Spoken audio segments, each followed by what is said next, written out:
కరీంనగర్ జిల్లాలోని ప్రభుత్వ ఆసుపత్రులకు కేంద్ర హోంశాఖ సహాయ మంత్రి బండి సంజయ్ 4 కోట్ల విలువైన అత్యాధునిక వైద్య పరికరాలను అందించారు. జమ్మికుంట హుజరాబాద్ ఏరియా ఆసుపత్రులకు 1 కోటి దాదాపు 1 కోటి విలువైన పరికరాలు అందించారు.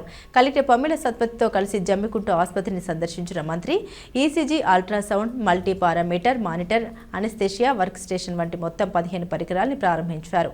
పేద రోగులపై అదనపు భారాన్ని మోపకుండా, ప్రైవేట్ టెస్టులకు పంపకుండా ప్రభుత్వ ఆసుపత్రుల్లోనే ఉచితంగా చికిత్స అందించాలని డాక్టర్లను ఆయన కోరారు. సిఎస్ఆర్ నిధులు తమ సొంత నిధులతో ఆసుపత్రుల్లో మౌలిక వసతుల్ని మెరుగుపరుస్తామని హామీ ఇచ్చారు.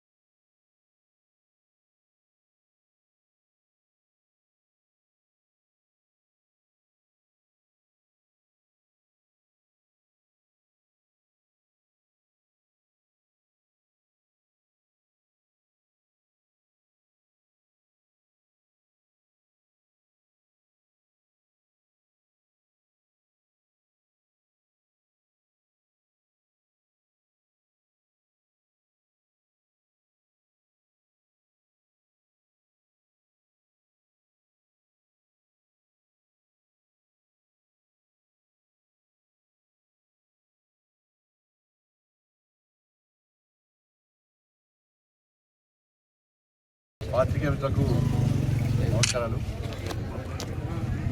ఈరోజు ఇక్కడ హాస్పిటల్ సంబంధించి కొన్ని ప్రారంభోత్సవాల సందర్భంగా రావడం జరిగింది. ఎందుకంటే మీ అందరూ తెలిసిన విషయమే, ప్రభుత్వ ఆసుపత్రిలో ట్రీట్మెంట్ కోసం వచ్చేది పేద ప్రజలు, మధ్యతరగతి ప్రజలు.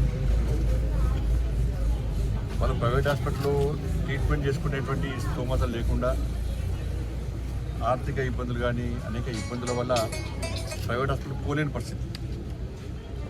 ఈ పరిస్థితుల్లో ప్రభుత్వ హాస్పిటల్ నమ్ముకునే వాళ్ళు వాళ్ళ కావాల్సిన ఎక్విప్మెంట్స్ లిస్టు మనకి ఇవ్వడం జరిగింది. చాలా కాస్ట్లీ ఎక్విప్మెంట్స్ అవి.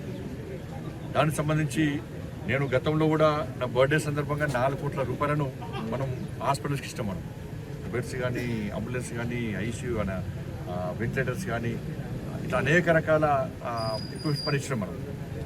ఈసారి కూడా విద్యకు సంబంధించి సైకిల్స్ ఇచ్చినాం మనం. విద్యార్థులకు యొక్క ఎగ్జామ్ ఫీజు కట్టినాం. అనేక స్కూల్స్లో వాటర్ ప్లాంట్స్ కట్టించినాం, టాయిలెట్స్ కట్టించినాం, బెంచ్లు ఇచ్చినాం, మన కంప్యూటర్స్ ఇచ్చినాము, ల్యాప్టాప్స్ ఇచ్చినాము. ఇట్లా అనేక రకాల సదుపాయాలు విద్యాపరంగా మనం కల్పిస్తున్నాం.